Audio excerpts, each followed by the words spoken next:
36 years have passed since Opal Wheel's family last saw her alive. She always had a smile on her face. But they still remember everything they loved about her. I miss her to this day. It seems like just yesterday that she was here, and now she's gone. Tracy Crawford used to visit her great aunt Opal 3 times a week until February 1987. Early this morning, the body of an 80-year-old white female was found at this residence. Opal's body had been found in her St. Pete home. She had been beaten and choked to death. The case eventually went cold. Having her gone was just a huge tear in our family fabric. A tear she hopes to begin repairing now that Michael Lapnewski is charged in Opal's murder. Lapnewski was arrested earlier this year and faced a judge Monday.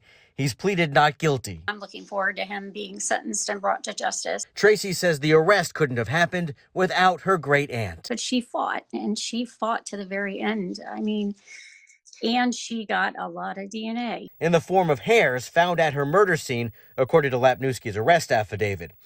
Court records show a detective in Mississippi, where Lapnewski was living, got creative to get his DNA sample. The detective used the promise of a free meal to lure the man to a restaurant owned by that same detective.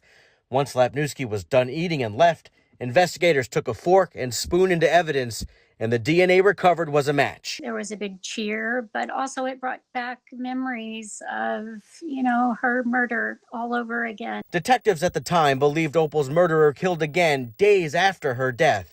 An 84-year-old Seminole woman was found suffocated to death in her home. The killer entered both houses the same way and in each case stole wedding rings. Who knows how many more women he could have murdered. That's what goes through Tracy's mind when she thinks about her great aunt's killer.